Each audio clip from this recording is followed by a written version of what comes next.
Keonjhar degree engineering college छात्रावास 28 जन छात्र जंडिस से आक्रांत होइतिबा सूचना। हॉस्टेल में पहुंची 12 जन स्वास्थ्य परीक्षा कला मेडिकल टीम। पानी जलर नमूना संग्रह कर परिस्थिति उपरे नजर रखा जाइतिबा कहिले जिला मुख्य चिकित्सा अधिकारी। गतकाली कॉलेज कर्तृपक्षों ठारू एक छात्रावासर 28 जन छात्र जंडिस से आक्रांत होइतिबा सूचना मिलवा परे जिला मुख्य चिकित्सालय एक मेडिकल टीम पठा जाइतिला। किंतु आक्रांत मध्यरु 16 जन छात्र घर को पळाइतिबा बेले 12 जनकर रक्त परीक्षा करा जाइतिला। एथुरु सेमानंकु जंडिस होइतिबा जणा पडिबा परे सेमानंकु आवश्यक चिकित्सा करा जाइछि। हॉस्टेल पानी नमूना संग्रह करी परीक्षा पई पठा जाइछि। केन्दुझर जिला प्रतिनिधि मगन कुमार मलिंग का रिपोर्ट, चक्रव्यूह न्यूज। गणमार्दन हॉल ऑफ प्रेसिडेंसी रो मो सुपरवाइजर अजय कुमार देवरी। एमती तो विशेष किसी एडमिट है प्राय तो नॉर्मली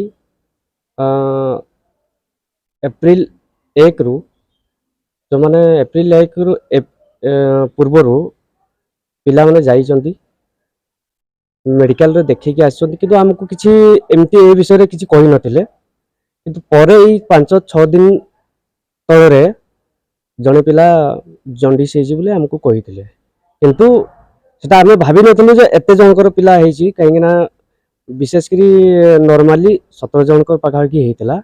गतकाली आसीतिले हमरो मेडिकल टीम से टोटल पानी रो सैंपल तांकर ब्लड सैंपल सब डिटेल्स चेक करके नहीं जाइछंती।